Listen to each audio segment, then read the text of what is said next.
Assalamualaikum warahmatullahi wabarakatuh.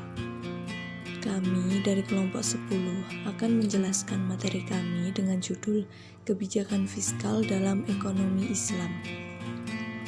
Materi dari kelompok kami meliputi 1. Definisi dan konsep kebijakan fiskal, 2. Bentuk kebijakan fiskal, 3. Kebijakan fiskal masa Rasulullah, 4. Kebijakan fiskal masa Khulafaur Rasyidin, dan terakhir konsep dan definisi Baitul Mal. Yang pertama adalah definisi dan konsep kebijakan fiskal. Kebijakan fiskal adalah kebijakan ekonomi yang digunakan pemerintah untuk mengendalikan atau mengarahkan perekonomian pada kondisi yang lebih baik. Instrumen pertama kebijakan adalah pajak dan pengeluaran negara. Kebijakan pemerintah dapat bersifat ekspansif maupun kontraktif. Kebijakan fiskal kontraktif adalah bentuk kebijakan fiskal yang dilakukan pada saat perekonomian mencapai kesempatan kerja penuh atau menghadapi inflasi. Tindakan yang dilakukan adalah mengurangi pengeluaran pemerintah atau membesarkan tingkat pajak. Penerimaan dan pengeluaran pemerintah merupakan faktor yang mempengaruhi tingkat kesejahteraan masyarakat. Usaha pemerintah untuk memperbaiki kehidupan ekonomi masyarakat yaitu program transmigrasi yang memberi lahan dan rumah kepada penduduk, program irigasi yang dapat menaikkan hasil pertanian, program perbaikan rumah kumuh, dan program listrik masuk desa. Kebijakan fiskal bertujuan untuk memperbaiki keadaan ekonomi, mengusahakan kesempatan kerja, dan menjaga kestabilan harga secara umum. Kemampuan pemerintah dalam rangka meningkatkan kesejahteraan rakyat dengan cara menyesuaikan pengeluaran dan penerimaan pemerintah. Yang kedua, yaitu bentuk kebijakan fiskal. Bentuk kebijakan fiskal ada 4, yaitu yang pertama pembiayaan fungsional. Pembiayaan pengeluaran pemerintah ditentukan sedemikian rupa sehingga tidak berpengaruh langsung terhadap pendapatan nasional. Tujuan utamanya adalah untuk meningkatkan kesempatan kerja. Yang kedua, yaitu pengelolaan anggaran. Penerimaan dan pengeluaran pemerintah dari perpajakan dan pinjaman adalah paket yang tidak dapat dipisahkan dalam rangka menciptakan kestabilan ekonomi. Yang ketiga, yaitu stabilitas anggaran otomatis. Dengan stabilitas anggaran ini, pengeluaran pemerintah lebih ditekankan pada asas, manfaat, dan biaya relatif dari berbagai paket program. Yang keempat, anggaran belanja seimbang. Cara yang diberikan dalam hal ini adalah anggaran yang disesuaikan dengan keadaan. Tujuannya adalah tercapainya anggaran berimbang dalam jangka panjang. Macam-macam anggaran yang biasa ditempuh beberapa negara dalam mencapai manfaat tertinggi dalam mengelola anggaran. Yang pertama yaitu anggaran berimbang. Pada anggaran ini diusahakan agar pengeluaran dan pendapatan atau penerimaannya sama. Yang kedua, anggaran surplus. Pada anggaran ini tidak semua penerimaan dibelanjakan sehingga terdapat tabungan pemerintah. Yang ketiga, anggaran defisit. Pada anggaran ini, anggaran disusun sedemikian rupa sehingga pengeluaran lebih besar daripada penerimaan. Yang ketiga, kebijakan fiskal pada pemerintahan Rasulullah. Menurut Sabwari, ada 7 kebijakan yang dihasilkan oleh Rasulullah sebagai kepala negara. Yang pertama yaitu membangun masjid utama sebagai tempat untuk mengadakan forum bagi para pengikutnya. Yang kedua, merehabilitasi muhajirin Mekah di Madinah. Yang ketiga, menciptakan kedamaian dalam negara. Dan yang keempat, mengeluarkan hak dan kewajiban bagi warga negaranya. Yang kelima, membuat konstitusi negara. Yang keenam, menyusun sistem pertahanan Madinah. yang terakhir meletakkan dasar sistem keuangan negara. Namun yang paling utama dibangun oleh Rasulullah itu adalah masjid, karena dengan adanya masjid menandakan perjuangan beliau tidak hanya berada pada tataran duniawi saja, akan tetapi berdimensi akhirat. Kebijakan fiskal masa Rasulullah dengan meletakkan dasar ekonomi antara lain: 1. Memfungsikan Baitul Mal. Baitul Mal sengaja dibentuk oleh Rasulullah sebagai tempat pengumpulan dana atau pusat pengumpulan kekayaan negara Islam yang digunakan untuk pengeluaran tertentu. 2. Pendapatan nasional dan partisipasi. Salah satu kebijakan Rasulullah dalam pengaturan perekonomian yaitu peningkatan pendapatan dan kesempatan kerja dengan memperkerjakan kaum muhajirin dan ansor. 3. Kebijakan pajak.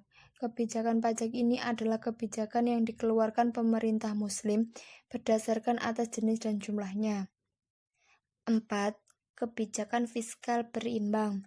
Untuk kasus ini, pada masa Rasulullah, dengan metode hanya mengalami sekali defisit neraca anggaran belanja, yaitu setelah terjadinya Fathul Makkah, namun kemudian kembali membaik setelah Perang Hunain.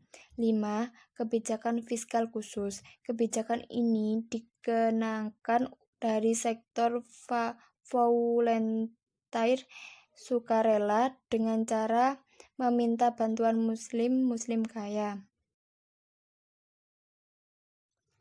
Kebijakan fiskal masa Khulafaur Rasyidin. Masa Khalifah Abu Bakar As-Siddiq. Pada masa Khalifah Abu Bakar As-Siddiq, seluruh kaum muslimin diberikan bagian yang sama dari hasil pendapatan negara. Apabila pendapatan meningkat, seluruh kaum muslimin mendapat manfaat yang sama dan tidak ada seorang pun yang membiarkan dalam kemiskinan. Kebijakan tersebut berimplikasi pada peningkatan agregat demand dan agregat supply yang pada akhirnya akan menaikkan total pendapatan nasional, di samping memperkecil jurang pemisah antara orang yang kaya dan orang yang miskin. Ciri-ciri ekonomi pada masa Abu Bakar As-Siddiq antara lain: menerapkan praktek akad perdagangan yang sesuai dengan prinsip syariah, menegakkan hukum dengan memerangi mereka yang tidak mau membayar zakat, tidak menjadikan ahli badar sebagai pejabat negara, tidak mengistimewakan ahli badar dalam pembagian kekayaan negara, mengolah barang tambang yang terdiri dari emas, perak, perunggu, beso, baju sehingga menjadi sumber pendapatan negara, tidak merubah kebijakan Rasulullah dalam masalah jizyah. Sebagaimana Rasulullah, Abu Bakar tidak membuat ketentuan khusus tentang jenis dan kadar jizyah. Penerapan prinsip persamaan dalam distribusi kekayaan negara, memperhatikan akurasi penghitungan zakat. Masa pemerintahan Khalifah Umar bin Khattab. 1. Banyak melakukan ekspansi hingga wilayah Islam meliputi Jazirah Arab, sebagian wilayah Romawi, dan seluruh wilayah kerajaan Persia termasuk Irak. 2. Administrasi pemerintah diatur menjadi 8 wilayah provinsi. 3. Pendirian lembaga Baitul Mal. 4. Khalifah Umar mengambil inisiatif tentang penggunaan data. 7. Pengeluaran. 8. Klasifikasi dan alokasi pendapatan negara seperti yang telah disinggung di muka. Kebijakan pemerintah yang berkaitan dengan pendapatan negara adalah mendistribusikan seluruh pendapatan yang diterima. Masa pemerintahan Khalifah Utsman bin Affan.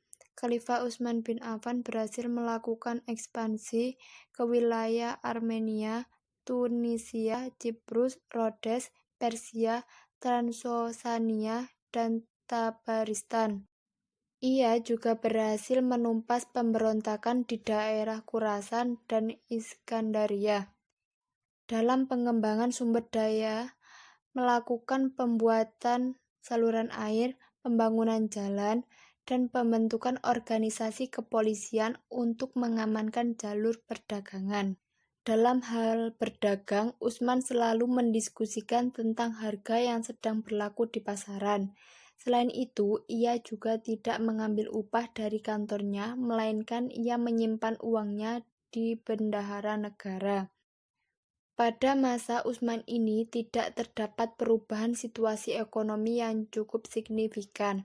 Bahkan kebijakannya banyak menimbulkan benih kekecewaan yang mendalam pada kaum muslimin. Masa Khalifah Ali bin Abi Thalib. Kebijakan masa Ali bin Abi Thalib yaitu kebijakan moneter meneruskan kebijakan masa Rasulullah. Mata uang yang digunakan adalah dinar dan dirham, tetapi Ali membuat uang sendiri. Mencetak uang dinar yang mempunyai ciri khusus tidak meniru dinar Romawi. Konsep dan definisi Baitul Mal. Baitul Mal adalah kelompok swadaya yang berupaya mengembangkan usaha produktif dan investasi dengan sistem bagi hasil untuk meningkatkan kualitas ekonomi usaha kecil bawah dalam rangka mengentaskan kemiskinan. Dalam meningkatkan kualitas kegiatan pengusaha kecil bawah, Baitul Mal menerima titipan zakat, infak, dan sedekah, serta menjalankan aturan dan amanahnya. Fungsi Baitul Mal yaitu seperti Menteri Keuangan, yaitu bendahara negara masa kini, karena fungsinya yang aktif dalam menyeimbangkan antara pendapatan dan belanja negara, bukan hanya sekedar berfokus pada pengaturan spiritual dan moneter, namun beriringan dengan keperluan zaman.